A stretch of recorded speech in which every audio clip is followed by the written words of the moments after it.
السلام علیکم ورحمۃ اللہ وبرکاتہ۔ میرا نام ہے محمد بلال اور آپ سب دوستوں کو ایک نئی ویڈیو میں خوش آمدید۔ آج کی اس ویڈیو کا ٹاپک ہے کہ مظلوم کی بد دعا سے کیوں ڈرنا چاہیے۔ مظلوم کی بد دعا سے اس لیے ڈرنا چاہیے کہ نبی کریم صلی اللہ علیہ وآلہ وسلم نے فرمایا کہ اللہ تعالیٰ اور مظلوم کے درمیان کوئی بھی رکاوٹ نہیں ہوتی۔ مظلوم کی ڈائریکٹ جو دعا ہوتی ہے وہ عرش تک جا پہنچتی ہے اور اللہ تعالیٰ اسے قبول کر لیتے ہیں۔ ایک اور حدیث میں نبی کریم صلی اللہ علیہ وآلہ وسلم نے فرمایا کہ 3 طرح کی دعائیں اللہ تعالیٰ نے کبھی رد نہیں کیں، وہ ان کی قبولیت میں کسی قسم کا کوئی شک نہیں۔ پہلی دعا باپ کی دعا، اللہ تعالیٰ کبھی نہیں موڑتا۔ اگر وہ اپنی اولاد کے حق میں ہو تو وہ اللہ تعالیٰ لازمی اور ضرور قبول کرتے ہیں، ماں کی دعا سے بھی پہلے۔ اور دوسرے نمبر پر آتا ہے مسافر کی دعا۔ اگر کوئی مسافر ہے، کہیں جا رہا ہے، تو رستے میں اگر آپ نے اس کو کچھ سہارا دیا ہے تو وہ اگر آپ کو دعا دے دیتا ہے تو اللہ تعالیٰ فوراً قبول کرتے ہیں۔ تو تیسرے نمبر پر آتا ہے مظلوم کی دعا۔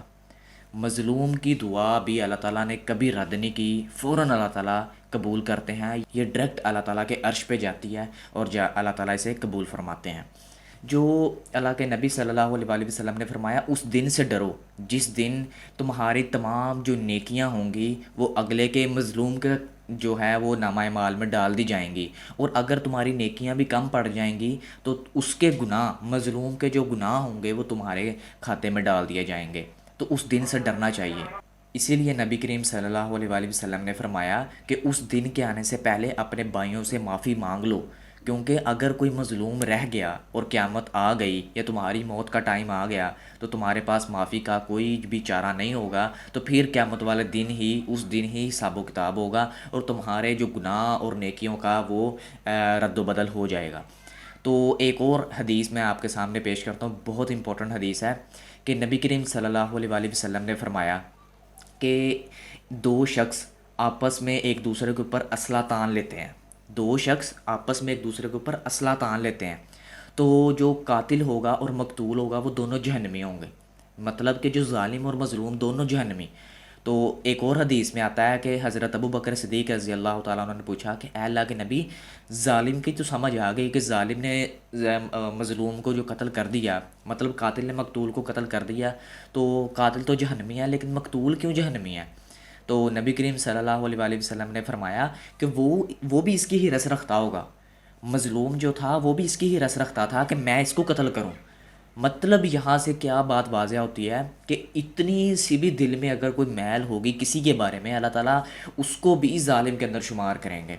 اس لیے اگر ہمارے دل میں کسی بھی انسان کے بارے میں، کسی بھی شخص کے بارے میں کسی بھی قسم کی کوئی بھی میل ہے تو اس کو فوراً صاف کریں، کیونکہ یہ رمضان المبارک کا ایک بابرکت مہینہ جا رہا ہے، اللہ تعالیٰ کی یہ رحمتوں کا مہینہ، مغفرت کا مہینہ، اس کے بعد جہنم سے آزادی کا مہینہ۔ تو جس شخص کو بھی معاف کرنا ہے، اللہ تعالیٰ کی رضا کے لیے اس کو مکمل طور پر معاف کر دیں۔ کسی بھی قسم کا کوئی بھی میل کچیل اپنے دل میں نہ رکھیں، کیونکہ اگر آپ نے رکھی تو آپ بھی ظالم کے اندر ہی شمار ہوں گے۔ اسی طرح ایک اور حدیث میں آپ صلی اللہ علیہ وآلہ وسلم نے اپنے صحابہ کرام سے عرض کی کہ اے میرے صحابہ، مظلوم ہو یا ظالم ہو دونوں کی مدد کیا کرو، اپنے بھائی چاہے وہ مظلوم ہے یا ظالم ہے دونوں کی مدد کیا کرو۔ تو صحابہ کرام نے عرض کیا اے اللہ کے نبی صلی اللہ علیہ وآلہ وسلم تو صحابہ کرام نے عرض کیا اے اللہ کے نبی صلی اللہ علیہ وآلہ وسلم، مظلوم کی تو سمجھ آ گئی کہ مظلوم کی مدد کرنی چاہیے، تو ظالم کی مدد ہم کیوں کریں؟ تو اللہ کے نبی صلی اللہ علیہ وآلہ وسلم نے فرمایا ظالم کی مدد ایسے کرو کہ اس کا ہاتھ ظلم سے پکڑ لو، آپ اس کو برائی سے روک دو، تو یہ اس کی مدد ہو گئی۔ تو جو بھی احادیثیں میں نے آپ کے سامنے بیان کی، امید کرتا ہوں آپ کے علم میں تھوڑا سا اضافہ ضرور ہوا ہوگا۔